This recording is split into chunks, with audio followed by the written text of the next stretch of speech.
కరుణించి కనిపించు అయ్యప్ప స్వామి.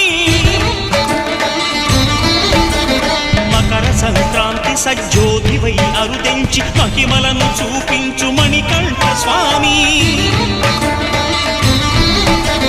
కర్మబంధము బాపు ధర్మశాస్త్ర కలిభీతి తొలగించు భూతాధినేత.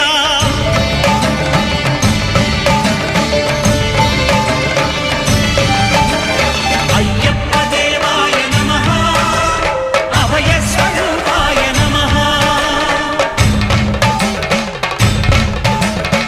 ఆద్యంతరహితమౌ నీ విశ్వరూపం, అజ్ఞానతిమిరము నణచు శుభదీపం.